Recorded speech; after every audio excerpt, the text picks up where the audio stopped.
ahora las cosas van a ser transparentes y ahora la gente va a ver cómo juzga el juez y va a ver cómo acusa el agente del MP y va a ver cómo aporta pruebas el policía y va a ver cómo funciona toda la maquinaria. Esto es desnudarlo, esto es transparentarlo, esto es arrojarle un haz de luz. En México tenemos desafortunadamente defensas públicas muy castigadas y bueno, realmente son ellas las que llevan la mayoría de las defensas en México, ¿no? El 90% de los casos son atendidos por defensores públicos. El nuevo proceso penal, cuando se instaure, va a requerir modificar paradigmas esenciales en la enseñanza del derecho. Ya no más memoria, necesitamos abogados con destrezas, con capacidad de utilizar los conocimientos en la resolución de problemas.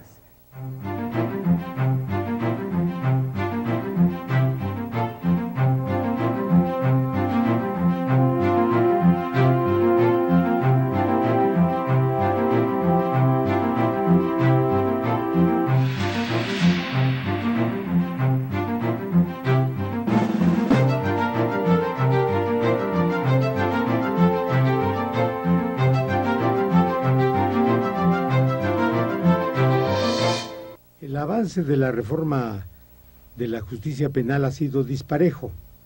En algunas entidades de la República ni siquiera ha comenzado el proceso correspondiente. En otras se está aplicando ya la nueva manera de enjuiciar desde hace varios meses. Sobresalen en este aspecto particularmente los estados de Chihuahua y de Nuevo León. Se está avanzando en otras entidades como Oaxaca, como Morelos, como el Estado de México. Las dificultades para su aplicación son de diversa naturaleza. Hemos dicho en un programa anterior que se trata de una modificación de la mentalidad y una nueva preparación. Particularmente los agentes del Ministerio Público y los defensores tienen que asumir la necesidad de exponer sus argumentos espontáneamente, de viva voz, ante el juez y contraargumentar lo que dice la contraparte. Este es un entrenamiento que apenas está en ciernes. A los profesionales del derecho que se dedicarán a ser parte del Ministerio Público o defensores, no se les entrena para la exposición oral. Tampoco se les entrena para la exposición escrita, pero el hábito ha hecho que sean capaces de integrar alegatos por escrito. Tienen que ahora modificar su conducta para ser aptos en la exposición de sus argumentos. La manera nueva de enjuiciar favorecerá también el que se disminuyan los niveles de corrupción, que son uno de los aspectos principales de la procuración e impartición de justicia actualmente. El juez no puede parapetarse en su escritorio y dictar sentencia a solas, sino que tiene que hacerlo en público. El principio de publicidad es uno de los que rigen el nuevo proceso penal y se percibirá muy claramente si, no obstante la argumentación del Ministerio Público o de la defensa, su sentencia evidencia una influencia distinta de la que se expuso en el juzgado mismo. Hay pues un ancho campo para la posibilidad de que la corrupción disminuya, porque no se puede practicar abiertamente en un foro donde se han expuesto las razones que en la soledad del despacho del juzgador.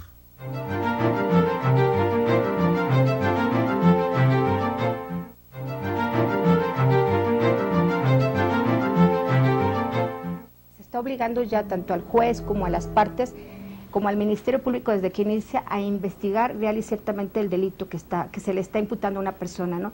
Ya no podrá el Ministerio Público en un momento decir, bueno, pues vino un testigo y un denunciante con eso, no, tendrá que realmente corroborar su acusación al adolescente con los elementos suficientes para que realmente inicie un proceso. Y el defensor pues también tendrá que ponerse a estudiar y leer y echar para realmente realizar una defensa, pero como esta va a ser en el momento en que estén todos presentes, en ese momento se va a hacer el interrogatorio, entonces en ese momento es contestarlo, escucharlo, oírlo, el juez en ese momento va a estar atento en todos los momentos para ver quién es el que tiene la razón, ¿sí? Los elementos, los testigos e incluso los peritos se desahogarán también estando presentes las partes.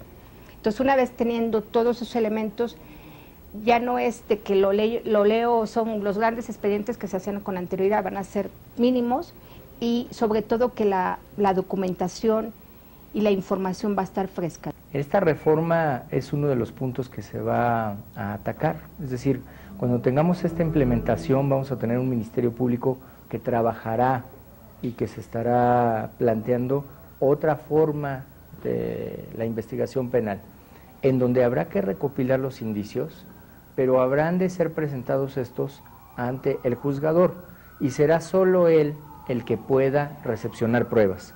Tenemos algunas excepciones perfectamente marcadas en la Constitución y nos habla de aquellas que son pruebas de imposible repetición o bien de aquellas pruebas que tienen que ver con la delincuencia organizada. Otra vez la parte de la restricción.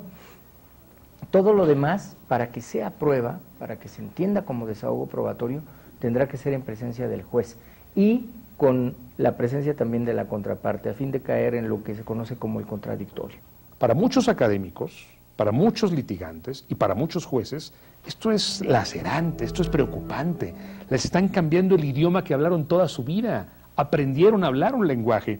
Nunca se cuestionaron por la utilidad de ese lenguaje, nunca se dieron cuenta que eran simplemente peones del poder político, pero lo han repetido, lo han reproducido.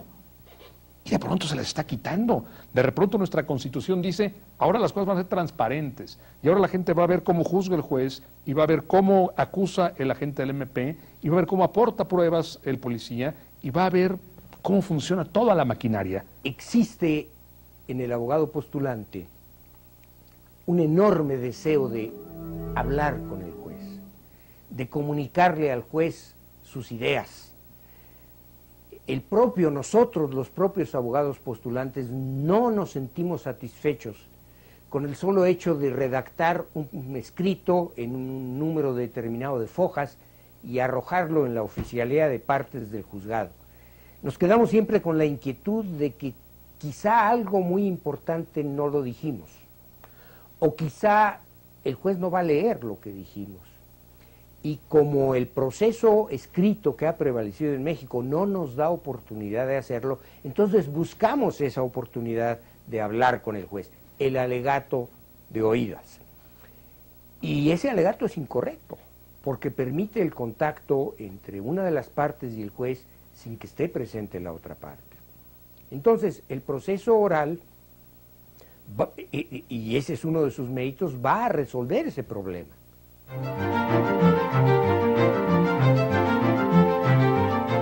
La parte más olvidada del debate es la defensa pública. Tenemos una defensa inexistente, 70% de los acusados necesitan un defensor público y literalmente la Defensoría Pública no pertenece a ninguna institución. En el Poder Judicial la Defensoría Federal funciona, pero la Defensoría Local es la institución más abandonada, ¿no? Entonces va a ser muy visible no tener del otro lado a un abogado defensor. En México tenemos desafortunadamente defensas públicas muy castigadas y bueno, realmente son ellas las que llevan la mayoría de las defensas en México, ¿no? El 90% de los casos son atendidos por defensores públicos. En los dos fueros del federal y en el común. Federal y en el común, sí. En general son defensores públicos, ¿no? La mayoría de los casos son atendidos por ellos, con presupuestos a veces muy raquíticos. El Instituto Federal de la Defensoría Pública está, sin duda, tiene muchos mayores elementos, y algunas, por supuesto, defensorías estatales, locales, pero en general no es una institución que se vea, ¿no?, con la importancia que merece, ¿no?, un sistema de justicia, ¿no? Y bueno, eso también requiere cambios. La Constitución obliga a que por lo menos ganen lo mismo que los ministerios públicos, como un síntoma de o como una manifestación de equidad y de igualdad procesal, ¿verdad?, ¿no? En promedio, el 80% de los procesados en el país necesita la defensa de oficio. Es decir, solo el 20% tiene para pagarse. Digo en promedio porque hay sitios en donde el 85, el 87 y hasta el 90% de las personas requiere el defensor de oficio. Lamentablemente mucho se dice en el medio, bueno, el defensor de oficio no cobra, pero no arregla, lo cual es gravísimo porque se hace nugatoria una garantía de la Constitución. Hay varias medidas al respecto. Una, se quita la figura de muchos años conocida como defenderse por persona de su confianza. A lo mejor con una buena idea en el constituyente original, bueno, pues, si alguien no tiene dinero, que se defienda con personas de su confianza. Esto en lo que derivó es en el coyotaje. Y algo importante, se prescribe constitucionalmente que los defensores de oficio deben ganar cuando menos lo que un ministerio público. Es decir, hay una especie de desarrollo institucional, aunque sea en ciernes, para decir, a ver, para equipararlos, porque además son, diríamos que las partes que contienden, en términos técnicos, los litigantes, ¿no? Uno frente al otro. No podría haber de veras igualdad procesal si la igualdad no empieza por lo material. Los defensores públicos son heroicos también. Trabajan mucho y algunos ganan el salario mínimo. Básicamente van a audiencias y para firmar y ayudarle y hacer el escrito de solicitud de fianza o de que dicte sentencia el juez. Algunas veces presentan pruebas, no siempre, porque no pueden. Entonces, las dos instituciones, tanto la del Ministerio Público como la de Defensoría de Oficio, se modifican de una manera sustancial. Es por eso también que la reforma dice, antes decía la Constitución, que uno podrá elegir su defensor siendo una persona de su confianza. Ahora no, ahora dice por un abogado. Sí de su confianza puede ser, pero sí debe de tener el título de abogado. Eso también se modifica. Algunos defensores públicos me manifestaban que incluso tenían que pedir prestada la máquina de escribir para hacer sus escritos, ¿no? Para hacer sus promociones al Ministerio Público. Entonces, ¿qué clase de equilibrio de adversario va a ser, verdad? Si se pone muy bravo, ¿no? Pues la próxima vez no le prestan la máquina de escribir, ¿no? Entonces eso es delicado.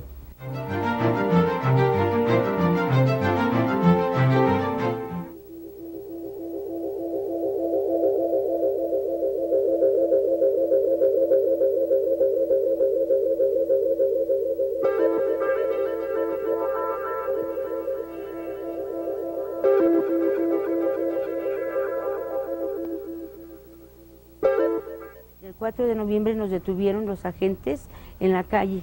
Yo iba para mis ejercicios y me detienen y a él le van y le dicen que fuera a verme porque a mí había pasado algo.